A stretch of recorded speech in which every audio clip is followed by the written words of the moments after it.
Curious about the price of a Magic Online card? Try our searchable price guide on the right sidebar of any mtgoacademy.com page. Hello everyone, time to draft. It is Journey into Nyx time, and we open up a pretty sweet mythic in Karanos, God of Storms. I'm almost wanting just to slam that, but let's look at the options first. Forgeborn Ariads is a solid red card, competing for Magma Spray in this pack. In white, I see a Crone Mastiff, although Eagle of the Watch is not to be underrated either. And then the remaining cards, not really the prime cards in the respective colors. Aerial Formation is solid, Ravenous Lucrocoda is solid, but neither is a very high pick among the commons. So I think the most powerful cards are the two white commons here, Mastiff and Eagle of the Watch, the Forgeborn Ariads and Karanos. Forgeborn Ariads a little better than Magma Spray in my experience. I'm just going to go with Karanos. I know that blue-red is not the most powerful color combination in this format. However, since Journey into Nyx, control has gotten a lot better, especially given that you can now pick up Sigil Starfish and really draft a control deck, and Karanos is just a very sweet rare to build a deck around. That doesn't mean that I'm going to force blue-red, but it does make me, of course, lean into that direction. Revel of the Fallen God is nice, but I don't like to pick it early because of its restrictive mana cost. It's even tougher to play than Karanos, for example. We see another Crone Mastiff, potentially the best common here, but there's also Blade Tuskboar, which I think is one of the best red commons, first or second next to Magma Spray. Hubris, a card I thought was really good, has gone down in my evaluation quite a bit. Deserter's Quarters has gone up, but that doesn't mean that I'm going to second pick it. I would love it if it wheeled though. I think this pick is between a Crone Mastiff and Blade Tuskboar, and if I didn't have the Karanos, I think I would go with the Mastiff, but given that I already have a tendency to go maybe into red or blue, I'm gonna go for Blade Tuskboar instead, which is also great in any kind of aggressive red deck, so even if we don't end up playing Karanos, I'm still happy with a Blade Tuskboar. Alright, this pack looks rather weak. The uncommons are just not very exciting. And the same goes for the commons. The best card by a fair margin is Supply Line Cranes, which has gone down in my evaluation. Last night I thought about the white commons and I figured it could actually be that you just want to draft them in curve order, which is not what people have been advocating. So there's basically a white common at every point in the curve, from Ajani's Presence over the 3/1, the Eagle, the Tapper, and then the Supply Line Cranes. And I'm tending to think that the Supply Line Cranes is actually not as good as people first thought. However, I'm still going to take it here. I don't really see an alternative. I hate drafting a double white card here. It's really not what I would like to be doing, but I'm not passing the most powerful cards in an otherwise empty pack. And it looks like Supply Line Cranes at least is a card that I could get multiple of. This pack is almost a repeat of the earlier one, and of course I'm not gonna pick Pensive Minotaur or Thessa's Devourer instead of Supply Line Cranes. Yep, if people want me to draft white, I'm gonna do that. Now, Bessara Tower Archer now with the correct image.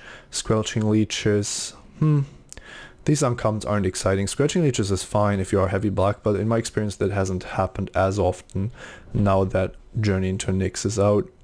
I like Flurry of Horns, which is quite underrated, but the best cards here are the Grove Dancer, Warring Siren, and well, the white cards are solid as well. I think Stonewise Fortifier are probably the best among them. And I might just take the Fortifier because I've gotten the signals to go white. On the other hand, it's really unexciting. I could move into blue with the Warring Siren, which could be a signal, and it does leave open the dream of playing with Karanos. Yeah, I think that's better. Early on in the draft, you should just try to pick the most powerful cards, and in a sense I've picked up only first pickable cards, which is a good sign. This was probably the, well, maybe the most questionable pick of the whole draft, because there was also Magma Spray or Forgeborn Ariads or even a Crone Mastiff to choose from. Here I'm happy to pick up Ajani's Presence. In my opinion, it could be one of the best white commons, kind of a sleeper pick for me, like I just said. I think it's better than Aerial Formation. It's much better than Oppressive Race, which I don't like at all. And the rest here doesn't really offer much. These Strive spells are really good, but I'm not going to pick a green one when there's a white one in the pack, which is the color that's most clearly open. The Linen Iconoclast is solid, but never really exciting. On the other hand, Aegis of the Gods is really just a 2-1 for 2. So I think that the Iconoclast is the better pick, and Triton Shore Stalker, not where I want to go, although it does work with Supply Line Cranes. The main reason for picking a white card here is that I still don't know in which other color I'm going to be ending up. Here it's a Crown Mastiff or Mortal Obstinacy. Crown Mastiff is better. It is just a good card in the format, now that it has slowed down significantly. And white continues to be open. I could pick up a heroic creature here that allows me to reanimate cheap creatures, which I don't really have. Mortal Obstinacy is so-so. And then there's Aerial Formation, which does have Strive, and I kind of want to maximize my Strive cards when I'm drafting blue-white. So I think I'm actually going to pick that over the High Priest, which hasn't really been too exciting for me in the games that I've played him. Deserter's Quarters Wheeling, I talked about that. I'm gonna take it here, and I might even play it if I end up in blue-white because of the lack of removal in this color. Of course, it's more of a card that I like in control decks. And here, do I take a blue card or do I take Chariot of Victory? First Strike, Trample, and Haste is not horrible. I just don't really like to play equipments in this format. On the other hand, these blue cards are really weak, so I'm just gonna take the equipment. And now, Countermand is a card that I'm never playing ever, so I'm gonna take the Pensive Minotaur. Not that I'm looking forward to playing that, but at least I'm getting a card out of the color that I might still play. Here I'm going to take the Trailblazer, also a card that I'm not excited about, but that is playable in the right deck. So, looking at the Journey into Nyx picks that I've made, I think I'm very happy to go either white-red or white-blue. I could think about splashing Keranos. It's not necessarily bad even in a slightly aggressive deck, and I want to have a high mana curve already with the 2 Supply Line Cranes. Now, that doesn't mean that I'm locked into anything, but I'm quite certain that I'm going to be white, also because what came around the table showed me that white is just really open.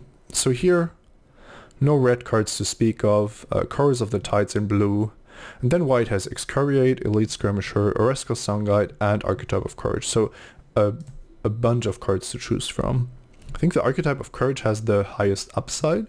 Also works really nicely with the Supply Line Cranes, both giving the large flyers first strike, but also the pump that the cranes give you. I would like to have Elite Skirmisher or Oresco Sunguide. Probably the Sunguide for the curve. I don't have any 2-drops right now, but Archetype of Courage is sufficiently stronger that I'm just going to take it here. Somewhat hopeful that one of the white cards comes around. Oh, Tromocrates. This is interesting. In a lot of drafts that I'm doing, I would love to have Tromocrates or Oracle's Insight, even Divination, but this doesn't really look like a deck that wants to have more expensive cards. My curve is severely lacking, so I need to pick cheaper cards here. And there is actually one that might just be perfect for my deck, a Crone Skyguard. I don't have any Bestow cards yet, but I can still fix that. And I do have 2 Strife spells already that do make the heroic creatures better. From then on, I will have to prioritize getting Bestow cards, but that should hopefully work out. Alright, another Archetype of Courage, another Crone Skyguard. That's pretty impressive. I don't really think that a second archetype is going to be amazing, but a second Crone Skyguard I can definitely build around from here on. Well, given that I get some cards to build with, that is. There's actually a Nyxborn Rollicker that I could think about here. I'm not interested in Bolt of Keranos because of the mana of the double red, and my deck is going to be heavily white. But putting Nyxborn Rollicker on a Crone Skyguard is just a lot stronger than casting Flat-Tide Serpent in a deck that already has a lot of 5-drops. There's a danger that I'm just not going to play the Rollicker because I'm not going to end up in red. But I'm going to make the picks that make the current deck that I have the best possible. And I'm not really concerned about not having enough playables. Here there's an Acron Conscriptor, a Mortal's Ardor, and a Retraction Helix. One heroic creature and 2 ways of targeting my creatures. With Retraction Helix, well, I'm not sure if the blue will work out. Also, I don't really want to have my Crone Skyguards on defense and then cast Retraction Helix on them. I want to put something proactive on them, like a Bestow card. So what I could take here is a Crone Conscriptor and move completely into white-red. And I think that's reasonable, given the power level of a Crone Conscriptor compared to the other cards. Retraction Helix is really a card that has gone down in my opinion a bit. And if the next packs show me white and red cards, then I'm gonna be sold on dropping the blue completely. I could still splash Warring Siren and Karanos, but I'm not looking to do that. Nyxborn Shieldmate, Nyxborn Rolliker, and Ghostblade Eidolon. Nyxborn Shieldmate is the perfect follow-up to a Crone Skyguard, so I might just take that. I think it's better than the Rolliker. Not by a huge amount, but it doesn't make a difference that you get +1/+2. Yeah, taking the Nyxborn Shieldmate here. And now I could just pick Reckless Reveler, to be honest. I need some 2-drops in this deck. I don't have too much to do early on. I think the blue isn't really open despite seeing these Retraction Helices. So yeah, and I'm not interested in cards like Cyclops of 1/8 Pass. So I'm just going to take the Reckless Reveler here. Alternatively, I could just pick up Mortal's Ardor, which is a solid trick. Tricks are good in white-red heroic. Maybe I can get around not picking a red 2-drop and hope for some more white 2-drops, which would also make my mana a bit better. Alright, the same decision. Now I'm taking the Reveler for sure. I don't really want to stack up on Mortal's Ardor, and Reckless Reveler is a solid card. Elite Skirmisher, Nyxborn Rolliker, Excoriate, all wheeling. That's great news, and I'm going to take the Rolliker here. I have the 2 Skyguards, and I want to make my creatures larger. Elite Skirmisher would be a good fit for this deck as well, but I think that Bestow is just so rare that I will have to take it here. All of these cards are fine. I'm going to take Springleaf Drum, not thinking that I'm going to play it. Here I'm hate drafting Eternity Snare. And yeah, Ephara's Radiance I'm not going to put on my creatures. I'm just going to take out cards that could theoretically help my opponents. And Reckless Reveler is a nice pick for me here as well. And a Mountain to finish up the Born of the Gods pack. Now, if I hide the aerial formation, it does cost double blue to really cast effectively. There's really only Karanos and Warring Siren that I could potentially splash, but I am looking at white and red cards at this stage of the game. And so here, well, of course there's Master of Waves, another mythic rare that I could pick here. Voyage's End is in the color that I basically have decided on not playing, so that kind of a misfit. And then the white and red cards are Ephara's Warden and Ill-Tempered Cyclops next to Rage of Perforos. Now, Rage of Perforos has gotten a bit better. I'm probably not splashing the blue card, so one more 5-drop would be fine. But I think Ill-Tempered Cyclops is actually better than Ephara's Warden and Rage of Perforos, giving me also some nice late game. It's a 4-drop that also works on 6, which fits pretty well with my curve. Now, in all honesty, I would generally just pick Master of Waves here because this pack is just very unexciting. But at the Pro Tour, I would definitely pick Ill-Tempered Cyclops. I'm gonna do that and see how that works out. Well, there's a 100-handed one, which is basically Ill-Tempered Cyclops on steroids. So, yeah, pretty easy pick here. And Colossus of Akros. No, we're not taking that one. Another Voyage's End. Bounce spells are a bit more common now and also a bit less good, with less ordeals to punish and play games just not being decided as quickly as previously. I like Spearpoint Aureate here. It's a nice play on turn 3 where I don't have too much to do yet, and it bestows for 6. Exactly what I want to be doing. More blue cards, but also a God's Willing. Yeah, I'm gonna take God's Building. It's pretty much the card that I look out for when I'm drafting white in Theros. A Wingsteed Rider and God's Building are really the two cards that I want to see. Not much to debate here. There was a Traveler's Amulet, but I'm happy if I just drop the blue cards at this stage. Chosen Behelit and Observant Outseed are both great, would also both work great in this deck. I think Observant Outseed gets the nod. It is a 3-drop and it bestows, so just a bit more versatile. I always like Opaline Unicorn. I don't know why, but it always just works out quite well for me. I'm not playing Griptide, and I don't really like Deathbellow Raiders. I think, well, maybe I'm too conservative. Maybe it is correct to just run the Deathbellow Raiders here, even though it might run into its death. This is something where I tend to be very conservative, and I don't try to include cards like Deathbellow Raiders into my deck.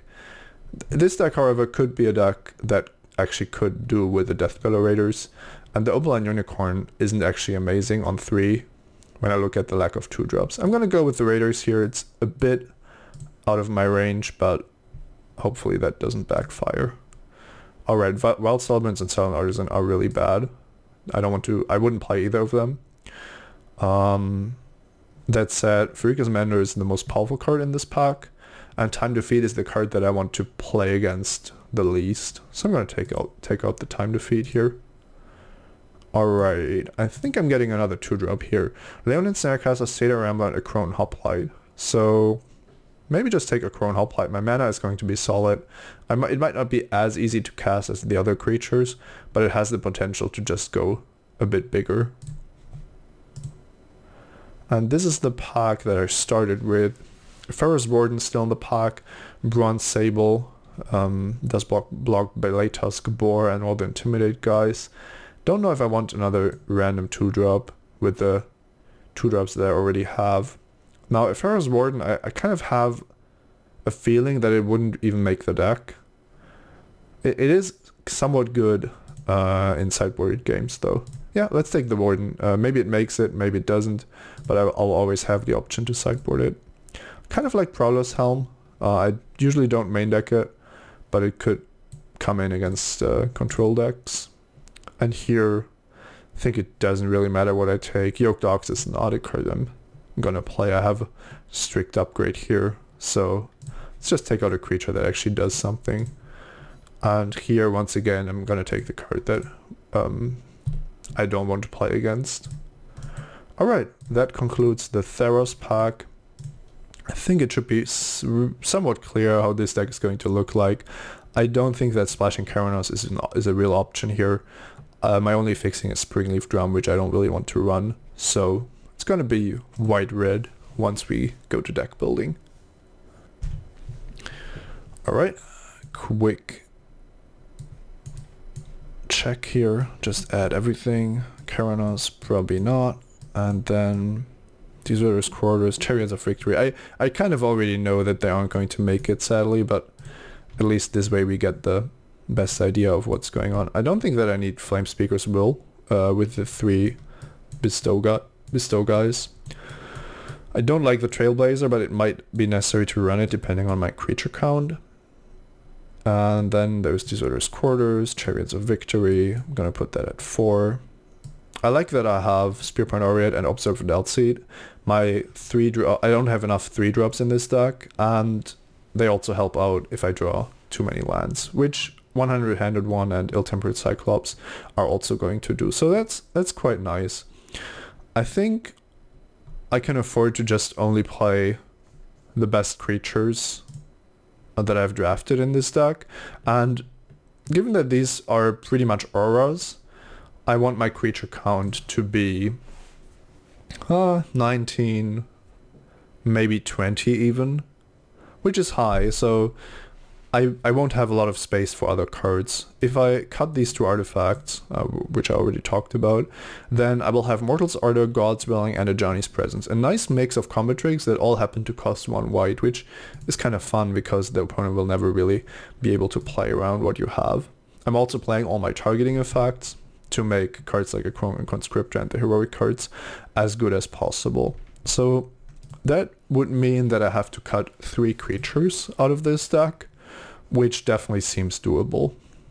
Now, I've already talked about the fact that I'm not the biggest fan of Death Bellow Raider. I think Death Bellow Raider is the questionable card in the 2-drop slot. I think that Laguna Brand Trailblazer is the questionable card in the 1-drop slot, because even bestowing one of these things here is just going to make it too powered. I have a Pensive Minotaur on 3, which is definitely the weakest card on the 3-drop. And then I have a total of 6 4-drops. Now, Mastiff Boar, 100-handed one, and Iltimber Cyclops are a given, which means that a Pharaoh's Warden and the Iconoclast are debatable. So I think that these 5 creatures are pretty much the weakest cards in my deck. However, the Iconoclast has a trigger that I might be able to, first of all, trigger many times because of the many targeting effects that I have, and it might actually do something reasonable from time to time. So I kind of like it.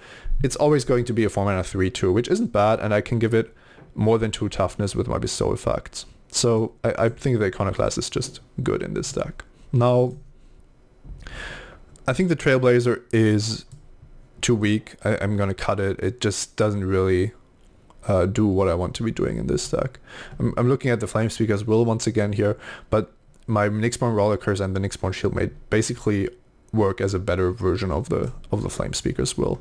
So because I want to run 17 lands in this deck, which is I think the right amount, given that I have a lot of stuff to do early, but I also have a lot of ways to use extra mana down the line.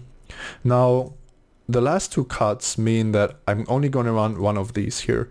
It's either Death Bellow Raider, which might suicide itself. It's Pensive Minotaur, which is which looks like the weakest of the 3 options, but it does fill a hole in the curve. It means I won't be playing too many 4-drops. Or I'm just going to run a Pharaoh's Warden. I'm then going to have a lot of 4-drops, a bit too many of them, but I'm playing basically the deck with the highest power level. So it's either aggression and variance, it's a very boring Pensive Minotaur, or it's going for power with a Pharaoh's Warden and just hoping that the 17 land 6 4-drop deck is going to work as expected. I'm actually going to go for the conservative road here with the Pensive Minotaur. Oh well, I think it's really tough. I think all of these 3 are cards that you could just include. Like I said, I always want to play the Raider, but then, well, no, that's not true. I rarely want to play the Raider, but then always when deck building, it starts off in my deck, and then I'm like, oh, does this really do what I want to be doing? And I'm only thinking about the ways that it could backfire. So yeah, I'm really not confident in running Death Bellow Raider in a deck that isn't strictly aggressive. And yeah, so this is just, I think this is just a tough decision. I'm gonna run the Death Bellow Raider just to have a bit more power level. I think having 2-drops in this format is really good, and it does enable my bestow guys to be active sooner rather than later. Once I have the Raiders maybe enchanted with something, I can also protect it very mana efficiently. So let's hope that this decision works out, and I'm very happy to trade it for a Pharaoh's Warden if I know that the matchup is suitable. I'm gonna run 9-8 here. I think that's a pretty easy split. No reason to go to 10 planes. I don't have any double white early drops, and the monstrous ability on 100-handed ones should still be doable. I also want to have red in pretty much every opening hand, so I think that's going to be my deck. Alright, tough decision at the end. Let me know what you would have done there. I'm gonna run the Death Bellow Raider. I'm not super happy about it, but I'm willing to experiment, willing to go out of my comfort zone. Let's see if that works out.